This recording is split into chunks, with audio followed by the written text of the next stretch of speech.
بسم اللہ الرحمن الرحیم۔ اللہ کے بابرکت نام سے شروع جو بڑا مہربان اور نہایت رحم والا ہے۔ دوستو، آج کی ویڈیو میں آپ کو خوش آمدید کہتے ہیں۔ آج کی ہماری ویڈیو کا موضوع ہے کنجوسی کا انجام۔ حضرت سیدنا یزید بن میسرہ رحمۃ اللہ تعالی علیہ فرماتے ہیں، ہم سے پہلی امتوں میں ایک شخص تھا جس نے بہت زیادہ مال و متاع جمع کیا ہوا تھا اور اس کی اولاد بھی کافی تھی۔ طرح طرح کی نعمتیں اسے میسر تھیں۔ کثیر مال ہونے کے باوجود وہ انتہائی کنجوس تھا۔ اللہ عز و جل کی راہ میں کچھ بھی خرچ نہ کرتا، ہر وقت اسی کوشش میں رہتا کہ کسی طرح میری دولت میں اضافہ ہو جائے۔ جب وہ بہت زیادہ مال جمع کر چکا تو اپنے آپ سے کہنے لگا، اب تو میں خوب عیش و عشرت کی زندگی گزاروں گا۔ چنانچہ وہ اپنے اہل و عیال کے ساتھ خوب عیش و عشرت سے رہنے لگا۔ بہت سے خدام ہر وقت ہاتھ باندھے اس کے حکم کے منتظر رہتے۔ الغرض وہ ان دنیاوی آسائشوں میں ایسا مگن ہوا کہ اپنی موت کو بالکل بھول گیا۔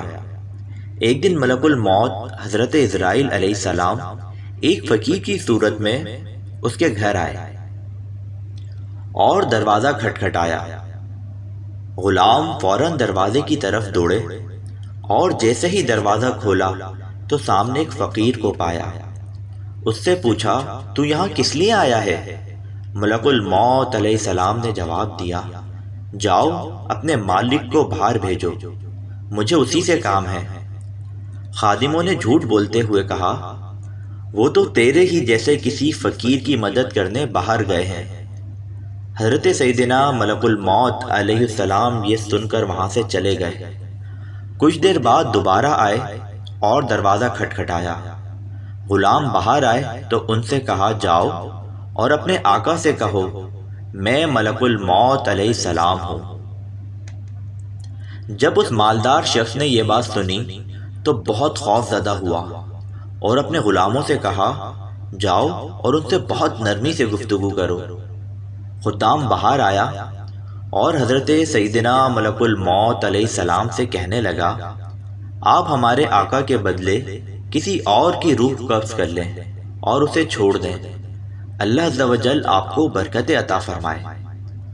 حضرت سیدنا ملک الموت علیہ السلام نے فرمایا، ایسا ہرگز نہیں ہو سکتا۔ پھر ملک الموت علیہ السلام اندر تشریف لے گئے اور اس مالدار شخص سے کہا، تجھے جو وصیت کرنی ہے کر لے، میں تیری روح قبض کیے بغیر یہاں سے نہیں جاؤں گا۔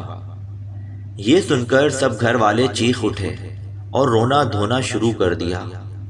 اس شخص نے اپنے گھر والوں اور غلاموں سے کہا، سونے چاندی سے بھرے ہوئے صندوق اور تابوت کھول دو اور میری تمام دولت میرے سامنے لے آؤ۔ فوراً حکم کی تعمیل ہوئی اور سارا خزانہ اس کے قدموں میں ڈھیر کر دیا گیا۔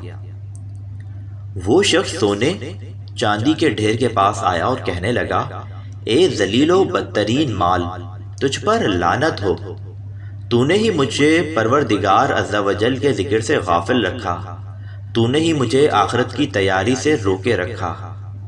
یہ سن کر وہ مال اس سے کہنے لگا، تو مجھے ملامت نہ کر، کیا تو وہی نہیں کہ دنیا داروں کی نظروں میں حقیر تھا؟ میں نے تیری عزت بڑھائی، میری ہی وجہ سے تیری رسائی بادشاہوں کے دربار تک ہوئی، ورنہ غریب و نیک لوگ تو وہاں تک پہنچ ہی نہیں سکتے۔ میری ہی وجہ سے تیرا نکاح شہزادیوں اور امیر زادیوں سے ہوا، ورنہ غریب لوگ ان سے کہاں شادی کر سکتے ہیں۔ اب یہ تو تیری بدبختی ہے کہ تو نے مجھے شیطانی کاموں میں خرچ کیا۔ اگر تو مجھے اللہ عز و جل کے کاموں میں خرچ کرتا تو یہ ذلت و رسوائی تیرا مقدر نہ بنتی۔ کیا میں نے تجھ سے کہا تھا کہ تو مجھے نیک کاموں میں خرچ نہ کر؟ آج کے دن میں نہیں بلکہ تو زیادہ ملامت و لعنت کا مستحق ہے۔ اے ابن آدم، بے شک میں اور تو دونوں ہی مٹی سے پیدا کیے گئے ہیں، بس بہت سے لوگ ایسے ہیں جو نیکی کی راہ پر گامزن ہیں اور بہت سے گناہوں میں مستغرق ہیں۔ امام ابن جوزی علیہ رحمۃ اللہ الکوی فرماتے ہیں، گویا مال ہر شخص سے اسی طرح کہتا ہے، لہذا مال کی برائیوں سے بچ کر رہو اور اسے نیک کاموں میں خرچ کرو۔ اجل نے نہ کسرا ہی چھوڑا نہ دارا، اسی سے سکندر سا فاتح بھی ہارا۔ ہر ایک لے کے کیا کیا نہ حسرت سدھارا، پڑا رہ گیا سب یوں ہی ٹھاٹھ سارا۔ جگہ جی لگانے کی دنیا نہیں ہے، یہ عبرت کی جا ہے تماشا نہیں ہے۔